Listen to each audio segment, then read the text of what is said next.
Sự đây này từng ngọcគ្នាđể bạn mời video này chẳng ngày nay đấy nhưng nâng mau biểnគ្នាdân từ lừa ca config từ lừa marketing chẳng đây là cái này nhung config ngày này chẳng cứ nhung config chia fixed chẳng ô tô thà miền router mùi cứ nơi bật tục lịch mùi hay marketing bà dưỡng cứ nơi bật tục lịch pì một tái bên nó cứ không bên bật toàn đại dương trong phở marketing bà dưỡng map cho vài lẽ giờ phải phái mà phở nó không lục kho bà dưỡng một tái dương bênហ្នឹងយើងបន្តយកមានខ្សែ Ethernet ឬមួយក៏អីដើម្បីរត់មកកាន់ Magnetic របស់យើងទេអញ្ចឹងយើងអាចយក Magnetic របស់យើងហ្នឹងសម្រាប់ចាប់ទៅលើគេចាប់ទៅលើបាទឡេះបានដូចគ្នាទៅលើ router បានដូចគ្នាអញ្ចឹងថ្ងៃនេះដែរយើងនឹងរៀនទាំងអស់គ្នាទៅលើការ quick set អញ្ចឹង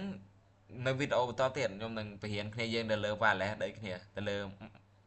Magnetic របស់យើងក៏មាន function សម្រាប់ share wireless ដូចទៅនឹង router ដែរប៉ុន្តែថ្ងៃនេះយើងរៀនតែ quick set សិនទៅពីព្រោះយើងចាប់មកពី router របស់យើងអ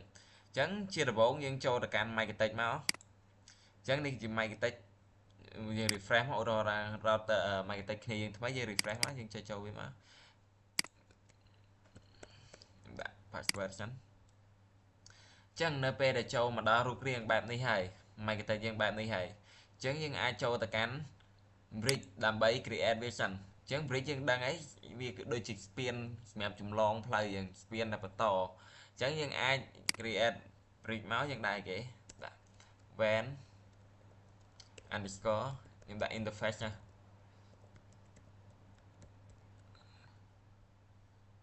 apply មួយហើយខ្ញុំបង្កើត bridge មួយទៀតខ្ញុំដាក់ LAN interface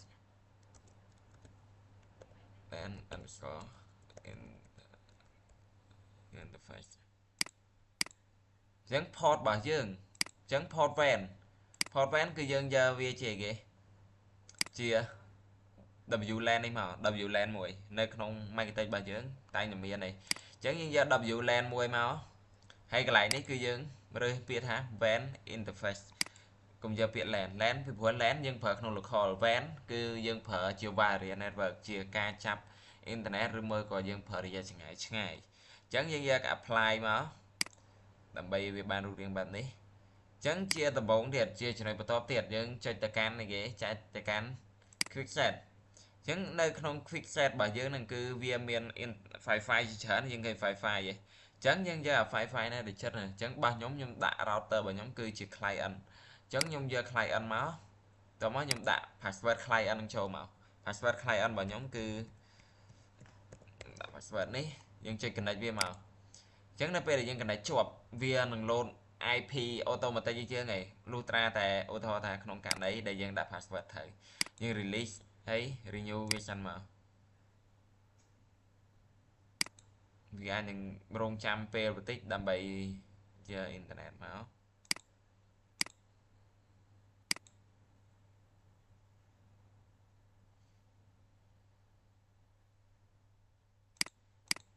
អញ្ចឹងប្រហែលជាវាអត់ឡើងអ៊ីនធឺណិតទេអញ្ចឹងយើងចូលមកកាន់ terminal មកយើង ping វាមើលសិន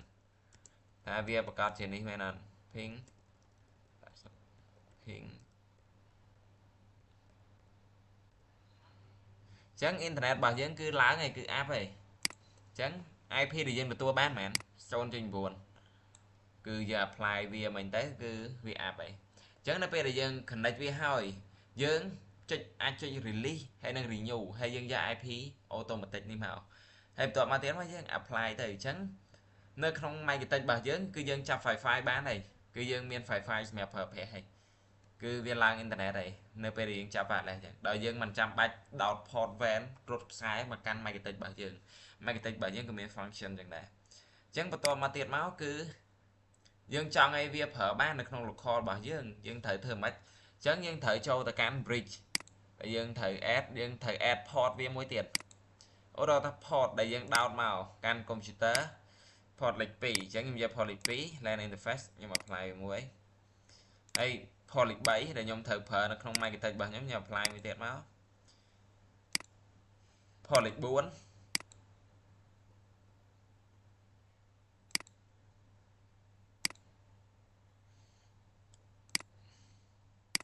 ផលិត2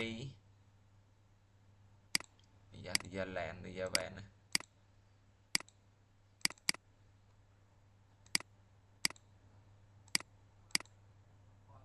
អញ្ ចឹងនៅពេលដែលយើង apply វាហើយចឹងបានន័យថា port របស់យើងគឺអាចប្រើប្រាស់បាននៅក្នុង Microtik របស់យើងនឹងសម្រាប់ computer របស់ខ្ញុំចឹងយើងគ្រាន់តែ add port របស់វានៅក្នុង bridge វានឹងហើយមកដើម្បីវាបញ្ចូល internet មក port ដែលយើងបាន add នឹងចឹងយើងចូលទៅកាន់ IP ហើយចូលទៅកាន់ address ដើម្បីដាក់ IP ឲ្យ port របស់យើងនៅក្នុង local របស់យើងនៅក្នុង Microtik របស់យើងចឹងយើងចុចទៅកាន់ពាក្យ new យើង new មកហើយដាក់ IP មក192 10.1/24 នឹងដែរហើយយើងយកពីគេ LAN interface ពីព្រោះយើង create bridge ឲ្យ LAN យើង apply វាមកហើយអូខេបន្ទាប់មកទៀតយើងត្រូវការចុចទៅកាន់ DHCP server ពីព្រោះ DHCP server គឺជាយើង configure DHCP ដើម្បីបោះ internet default បោះ internet automatic ទៅឲ្យ client របស់យើងអញ្ចឹងយក DHCP setup ហើយកន្លែង port DHCP server interface នេះយើងយកមកកាន់ពាក្យអីគេពាក្យ LAN មកហើយយើងចុច next យើងចុច next ទៀតមកយើង next ទៀតមកអានេះគឺជា IP address ដែលវា give out ឲ្យវាអញ្ចឹងចាប់ពី2ទៅដល់254នឹង next ទៀតមកហើយយើងយក DNS server ដែលយើងចាប់ពី gateway របស់ router របស់យើងដែលយើងបាន connect នឹងពីព្រោះយើងដាក់ DNS ហ្នឹងមកអញ្ចឹងវា up internet auto ហើយពីព្រោះ DNS server មកពីគេហើយបើយើងទុកចិត្តទេយើងអាចដាក់ DNS ទៀតមក 8.8.8 ពីព្រោះអីនៅពេលខ្លះ router របស់គេគឺគេអត់បានដាក់ Google អត់ដាក់អីទេអញ្ចឹងឧទាហរណ៍យើងយក router មកពីគេយើងយក internet មកគេក៏ដាក់ដែរអញ្ចឹងដាក់ការពារក៏បានដែរហើយ list time របស់វាគឺប៉ុន្មានគឺ10នាទីអញ្ចឹងវានឹងដូរ list time របស់វាឧទាហរណ៍ថា20នាទីឬមួយក៏10នាទីវានឹងដូរ IP ថ្មីឲ្យទៅកាន់ client អញ្ចឹងយើង next មកហើយបន្តមកទៀតមកគឺយើងចូលទៅកាន់ពាក្យថា firewall យើងចូលទៅកាន់ firewall យើងឃើញពាក្យ new យើងអាចយក new មកហើយlại general របស់យើងlại out interface យើងយក ethernet មួយទៀតយើងអត់ត្រូវយក ethernet មួយទេដោយសារ out interface របស់យើងគឺយើងប្រើជា wireless អញ្ចឹងមិញយើង connect ទៅលើ WAN អញ្ចឹងយើងយកពាក្យថា WAN មកបើក្នុងករណីថាយើងដោតខ្សែចូលពី router មកកាន់ Microtik របស់យើង port របស់យើងដោតខ្សែចូលហ្នឹងគឺនៅលើ port Ethernet 1ហ្នឹងប៉ុន្តែទៅលើការយើង connect ទៅលើ wireless អញ្ចឹងយើងយក WAN interface មកយើងទៅដាក់ឈ្មោះទៅលើតាមហ្នឹងដែលយើងដាក់អីចឹងទៅយើងអាចដាក់នៅក្នុង out interface ហ្នឹងបានអញ្ចឹង like action របស់យើងយើងយកជា standard របស់វាមកគឺ masquerade ហ្នឹងមកយើងយកមកហើយយើង apply វាមករងចាំវាតិចទៅវាអាចនឹង app internet ហើយ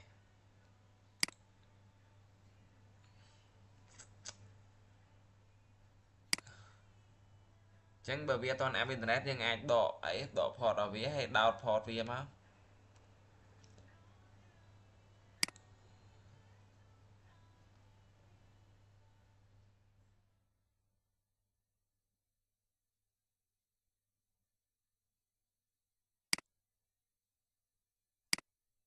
ចឹងនេះ port internet របស់យើងគឺ app ហើយ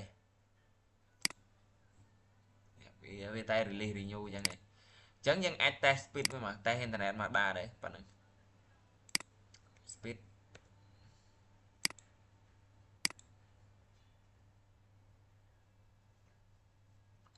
ចឹង